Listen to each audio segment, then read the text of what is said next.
मेरे प्यारे बच्चों, मैं doctor Anita Singh, Saint Xavier's Bilaspur Chhattisgarh से आप लोगों की मांग पर मैं पुनः मानवीय करुणा की दिव्य चमक पाठ के साथ आप सबके समक्ष उपस्थित हूँ, जिसके लेखक हैं सर्वेश्वर दयाल सक्सेना। सर्वप्रथम लेखक परिचय। सर्वेश्वर दयाल सक्सेना का जन्म सन 1927 में जिला बस्ती, उत्तर प्रदेश में हुआ। उनकी उच्च शिक्षा इलाहाबाद विश्वविद्यालय से हुई। सन 1983 में उनका आकस्मिक निधन हो गया। वे अध्यापक, आकाशवाणी में सहायक, प्रोड्यूसर, दिनमान में उपसंपादक और पराग के संपादक रहे। सर्वेश्वर दयाल सक्सेना बहुमुखी प्रतिभा के धनी साहित्यकार थे। वे कवि, कहानीकार, उपन्यासकार, निबंधकार और नाटककार थे।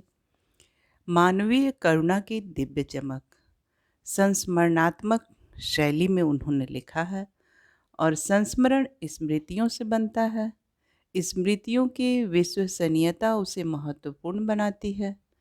फादर कामिल बुल्के पर लिखा सर्वेश्वर दयाल सक्सेना जी का यह संस्मरण इस कसौटी पर खरा उतरता है। अब पाठ की रूपरेखा। मानवीय करुणा की दिव्य चमक पाठ में स्वयं को भारतीय कहने वाले फादर बुल्के के जीवन की उन विशेषताओं का लेखक ने वर्णन किया है जो स्पष्ट करता है कि सन्यासी होते हुए भी वे पारंपरिक अर्थों में सन्यासी नहीं थे। वे जिससे एक बार रिश्ता बना लेते थे उसे जिंदगी भर तोड़ते नहीं थे। जब तक भारत में राम कथा रहेगी तब तक फादर कामिल बुल्के को एक सच्चे भारतीय साधु की तरह याद किया जाता रहेगा, क्योंकि उन्होंने हिंदी में अपना उल्लेखनीय शोध प्रबंध रामकथा उत्पत्ति और विकास पूरा किया था। फादर कामिल बुल्के ऐसे व्यक्ति थे जिन्होंने जन्म तो लिया बेल्जियम में, किंतु अपनी कर्म भूमि बनाया भारत को। उन्हें हमेशा भारतीय संस्कृति एवं हिंदी भाषा में से अगाध प्रेम करने वाले साधु व्यक्ति यानी मानवीयता से परिपूर्ण व्यक्ति का उत्कृष्ट उदाहरण माना जाएगा। पाठ का आरंभ लेखक करते हैं। लेखक को ईश्वर से शिकायत है और ईश्वर से शिकायत करते हुए सर्वेश्वर दयाल सक्सेना जी लिखते हैं कि जिस फादर की रगों में सभी व्यक्तियों के लिए मिठास भरे अमृत के अतिरिक्त और कुछ नहीं था, उसके लिए ईश्वर ने जहरबाद का विधान क्यों किया। जहरबाद एक तरह का जहरीला फोड़ा होता है जो कि बहुत कष्टदायक होता है। तो लेखक ये ईश्वर से पूछना चाहते हैं कि जो इतना अच्छा व्यक्ति था उसके लिए आपने इतना कठिन, इतना दुखदाई मृत्यु का विधान क्यों किया। फादर जिन्होंने अपना जीवन प्रभु की आस्था और उपासना में बिताया, लेकिन अंतिम समय में उन्हें अत्यधिक शारीरिक यातना सहनी पड़ी। लेखक को पादरी के सफ़ेद चोगे से ढकी आकृति, गोरा रंग, सफ़ेद झाई मारती भूरी दाढ़ी, नीली आँखें तथा गले लगाने को आतुर फादर की बाहें बहुत याद आती हैं। अब फादर कामिल बुल्के के साथ लेखक ने जो दिन बिताए हैं उनका वर्णन कर रहे हैं। कहते हैं कि फादर को याद करना एक उदास शांत संगीत को सुनने जैसा है। उनको देखना करुणा के निर्मल जल से स्नान करने जैसा था और उनसे बात करना कर्म के संकल्प से भरना था। लेखक कहते हैं कि मुझे परिमल के वे दिन याद आते हैं जब वे सभी एक पारिवारिक रिश्ते में बंधे हुए थे, जिसके सबसे बड़े सदस्य फादर थे। जब कभी हंसी मजाक करते तो फादर उसमें निर्लिप्त शामिल होते, बिना भेदभाव के शामिल होते। गोष्ठियों में वह गंभीर बहस करते और उनकी रचनाओं पर बेबाक राय देते। लेखक तथा उसके मित्रों के घरों में किसी भी उत्सव अथवा संस्कार में फादर कामिल बुल्के बड़े भाई या पुरोहित की तरह खड़े होकर उन्हें आशीर्वादों से भर देते थे। लेखक एक घटना को याद कर रहे हैं कि अपने बच्चे का वह अन्नप्राशन संस्कार याद आता है उन्हें, जब फादर ने उनके बच्चे के मुख में पहली बार अन्न डाला था। लेखक को उस समय उनकी नीली आंखों में तैरती हुई वात्सल्य की भावना ऐसी लगती थी जैसे वह किसी ऊंचाई पर देवदार की छाया में खड़े हों। अब आगे लेखक फादर की मातृभूमि और उनके परिवार का परिचय देते हैं।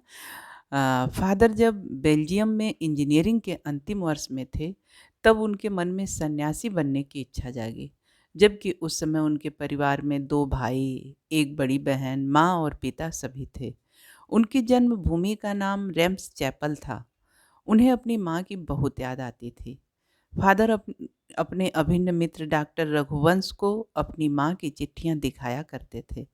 उनका एक भाई वहीं पादरी हो गया था और एक भाई काम करता था। उनके पिता व्यवसायी थे और एक बड़ी बहन थी जो जिद्दी थी, जिसके विवाह के लिए फादर बुल्के अक्सर चिंतित रहते थे। भारत में बस जाने के बाद 2 या 3 बार वह अपने परिवार से मिलने बेल्जियम गए थे। फादर बुल्के की भारत में शिक्षा, रोजगार और जीवन यापन पर प्रकाश डालते हुए लेखक लिखते हैं कि फादर जब इंजीनियरिंग के अंतिम वर्ष में थे, तो वह धर्म गुरु के पास जाकर बोले कि मैं संन्यास लेना चाहता हूँ। संन्यास लेने से पहले उन्होंने एक शर्त रखी कि वह भारत जाएंगे। उनकी यह शर्त मान ली गई और वह भारत आ गए। पहले जीसेट संघ में 2 साल तक पादरियों के बीच रहकर धर्माचार का अध्ययन किया और उसके बाद 9-10 वर्ष तक दार्जिलिंग में पढ़ाई की। कोलकाता से बीए करने के बाद उन्होंने हिंदी में एमए किया। उन दिनों डॉक्टर धीरेन्द्र वर्मा हिंदी विभाग के अध्यक्ष थे। फादर ने वर्ष 1950 में प्रयाग विश्वविद्यालय के हिंदी विभाग में रहकर रामकथा उत्पत्ति और विकास विषय पर शोध पूरा किया। परिमल में उनके अध्याय पढ़े गए। उन्होंने मातरलिंग के प्रसिद्ध नाटक ब्लू वर्ड का नील पंक्षी के नाम से रूपांतरण भी किया। बाद में वह सेंट जेवियर्स कॉलेज रांची में हिंदी तथा संस्कृत विभाग के विभागाध्यक्ष हो गए। इसके बाद वह दिल्ली आए और 47 वर्ष देश में रहकर 73 वर्ष का जीवन जीने के बाद पंचतत्व में विलीन हो गए। लेखक फादर के बारे में लिखते हैं कि फादर बुल्के संकल्प के सन्यासी थे। कभी कभी लगता है वह मन के सन्यासी नहीं थे। रिश्ता बनाते थे तो तोड़ते नहीं थे। 10 साल बाद मिलने के बाद भी उसकी गंध महसूस होती थी। वह जब भी दिल्ली आते जरूर अपने परिचितों को खोज कर समय निकाल कर गर्मी सर्दी बरसात झेल कर मिलते, चाहे 2 मिनट के लिए ही सही। यह ऐसा कौन सा सन्यासी करता है? परंतु फादर की चिंता हिंदी को राष्ट्रभाषा के रूप में देखने की थी और वे हर मंच से इसकी तकलीफ बयां करते थे, इसके लिए अकाट्य तर्क देते थे। बस इसी सवाल पर उन्हें झुझलाते हुए देखा है और हिंदी वालों द्वारा ही हिंदी की उपेक्षा पर दुख करते उन्हें पाया है। घर परिवार के बारे में, निजी दुख तकलीफ़ों के बारे में पूछना उनका स्वभाव था और बड़े से बड़े दुख में उनके मुख से सांत्वना के जादू भरे 2 शब्द सुनना एक ऐसी रोशनी भर देता था जो किसी गहरी तपस्या से जन्मती है। कहते हैं कि हर मौत दिखाती है जीवन को नई राह। मुझे अपनी पत्नी और पुत्र की मृत्यु याद आ रही है और फादर के शब्दों की झरती विरल शांति भी। लेखक को अपने पत्नी और पुत्र की मृत्यु इसलिए याद आ रही है कि उस समय फादर आकर के किस तरह से लेखक को समझा रहे थे। लेखक कहते हैं कि आज वह हम सबके बीच नहीं है। दिल्ली में बीमार रहे और पता ही नहीं चला। बाहें खोलकर इस बार उन्होंने गले नहीं लगाया। क्यों? क्योंकि अब फादर बुल्के की मृत्यु हो गई है। जब लेखक ने उन्हें मृत्यु के पश्चात देखा, तब वे बाहें दोनों हाथों की सूजी अंगुलियों को उलझाए ताबूत में जिस्म पर पड़ी थी। चेहरे पर एक स्थिर शांति बरसती थी, तरलता जम गई थी। वह 18 अगस्त 1982 की सुबह 10 बजे का समय था, जब फादर का अंतिम संस्कार करने के लिए दिल्ली में कश्मीरी गेट के निकलसन कब्रगाह में उनका ताबूत एक छोटी सी नीली गाड़ी में से उतारकर एक लंबी संकरी उदास पेड़ों की घनी छांव वाली सड़क से कब्रगाह के आखिरी छोर तक ले जाया गया, जहां धरती की गोद में सुलाने के लिए कब्र खुदी हुई थी। फादर की देह को कब्र के ऊपर लिटाकर मसीही विधि से अंतिम संस्कार शुरू हुआ। वहां पर उपस्थित लोगों ने उन्हें श्रद्धांजलि अर्पित की। जिसमें सेंट जेवियर्स के रेक्टर फादर पास्कल ने उनके जीवन और कर्म पर श्रद्धांजलि अर्पित करते हुए कहा, फादर बुल के धरती में जा रहे हैं। इस धरती से ऐसे रत्न और पैदा हों। इसके बाद उनकी देह को कब्र में उतार दिया गया। लेखक कहते हैं कि फादर को कहाँ पता था कि कभी उन्होंने सोचा भी नहीं था कि उनकी मृत्यु पर कोई रोएगा, लेकिन उस क्षण रोने वालों की कमी नहीं थी। नम आँखों को गिनना स्याही फैलाना था।